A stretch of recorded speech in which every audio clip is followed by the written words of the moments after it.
Media ന്യൂസിലേക്ക് സ്വാഗതം. KP Naushad Ali MLAക്ക് സ്വീകരണം നൽകി.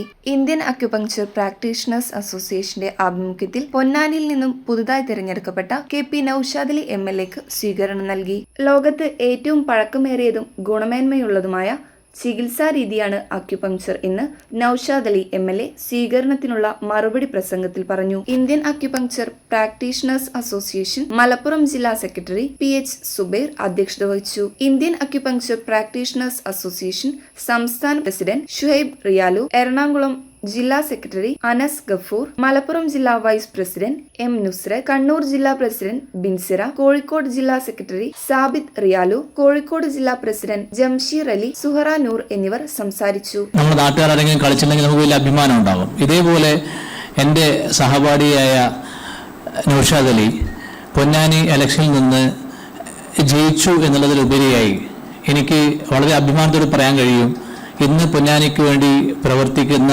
ഒരു പ്രഗത്ഭനായി തന്നെ ന്യൂക്ലിക്കോൺ എന്ന് പറയുന്ന ഗുളികയിൽ തുടങ്ങി 1000 mg ML ഫോർട്ട് എന്ന ഗുളിക 3 നേരം കഴിച്ചുകൊണ്ടിരിക്കുന്ന സാഹചര്യത്തിലായിരുന്നു ഞാൻ ഈ ചികിത്സയുമായി ബന്ധപ്പെട്ട് ഷോയബ് സാറുമായി ബന്ധപ്പെടുന്നത്. രണ്ടാമത്തെ പരിപാടിയിലാണ് ഞാൻ പങ്കെടുക്കുന്നത്. ഞാൻ ചെമ്മാട് നിങ്ങളുടെ ഒരു കോൺവൊക്കേഷനിൽ പങ്കെടുത്തിരുന്നു. സ്വാഭാവികമായിട്ടും ഈ മെഡിക്കൽ ശാഖകൾ തമ്മിലൊക്കെ വലിയ തോതിലുള്ള അനാരോഗ്യകരമായ മത്സരങ്ങൾ എമ്പാടുമുണ്ട്. അപ്പോൾ സ്വാഭാവികമായിട്ടും അത് അക്യുപങ്ചറിനോടും ഉണ്ടാവും. അക്യുപങ്ചറിനോട് കുറച്ച് രൂക്ഷമായിട്ടുണ്ടാകും എന്നുള്ളതാണ് ഞാൻ മനസ്സിലാക്കുന്നത്. കാരണം ആയുർവേദവും ഹോമിയോയും യുനാനിയും സിദ്ധയും ഒക്കെ സർക്കാർ അംഗീകരിച്ച് സർക്കാരിൻ്റെ കൂടി സഹകരണത്തോടുകൂടി മുന്നോട്ട് പോകുന്ന സാഹചര്യമുണ്ട്. അപ്പോൾ അതിനൊരു ആധികാരികത അങ്ങനെ കൈവരും സർക്കാരുമായിട്ട് സഹകരിക്കുമ്പോൾ.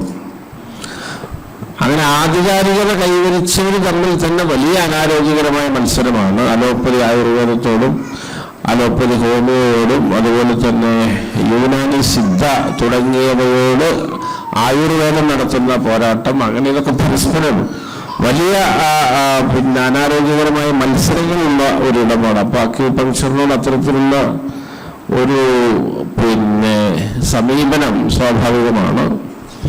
പക്ഷെ അക്യുപങ്ചറിനോളം പാരമ്പര്യവും പഴക്കമുള്ള ഒരു വൈദ്യശാസ്ത്ര ശാഖ ലോകത്ത് ഇന്ന് അവശേഷിക്കുന്നില്ല. ആ കാലത്ത് അക്യുപങ്ചറിനും പഴക്കമുള്ള പല വൈദ്യശാസ്ത്ര ശൈലിയും രീതിയൊക്കെ ഉണ്ടായേക്കാം, നമ്മളത് ഉറപ്പു പറയാൻ പറ്റില്ല. പക്ഷെ അങ്ങനെ പ്രസ്താവ്യമായ അത്തരം ശാഖകളൊന്നും അക്യുപങ്ചറിന് മുമ്പുള്ളതായിട്ട് ഇന്ന് നിലവിലില്ല. അപ്പോൾ അക്യുപങ്ചറിന് അങ്ങനെ വലിയ പാരമ്പര്യമുണ്ട്. അപ്പം അത് കൃത്യമായിട്ട് അടയാളപ്പെടുത്തി മുന്നോട്ട് പോയി ഇത്തരം പ്രതിസന്ധികളൊക്കെ മറികടന്ന് ഒരു പാത ഉറപ്പിക്കുക എന്നുള്ളതാണ് നിങ്ങൾ ചെയ്യേണ്ട ഒരു ദൗത്യം.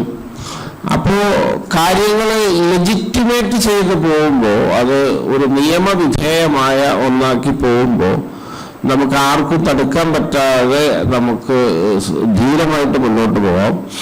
അപ്പോൾ അതിന് നിലവിൽ നിങ്ങൾ എന്തൊക്കെ ചെയ്യണം, എങ്ങനെയൊക്കെ മുന്നോട്ട് പോകണം എന്നുള്ളതായിരിക്കണം നാളുകളിൽ നിങ്ങളുടെ ഒരു പ്രധാന അജണ്ട എന്ന് പറയാൻ ഞാൻ ആഗ്രഹിക്കുന്നു.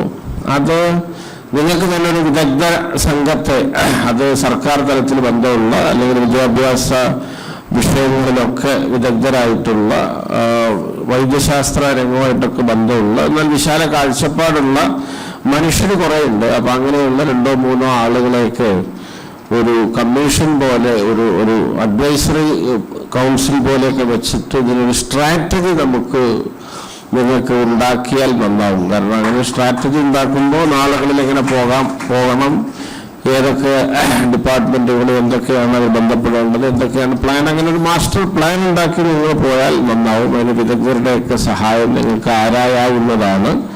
അത്തരം പറ്റിയ ആളുകളെയൊക്കെ ചില ആളുകളൊക്കെ ബന്ധപ്പെടുത്തി തരാനും എനിക്ക് സാധിക്കും എന്ന് ഞാൻ ബന്ധപ്പെട്ടവരെ അറിയിക്കുന്നു. Media news, Tirur.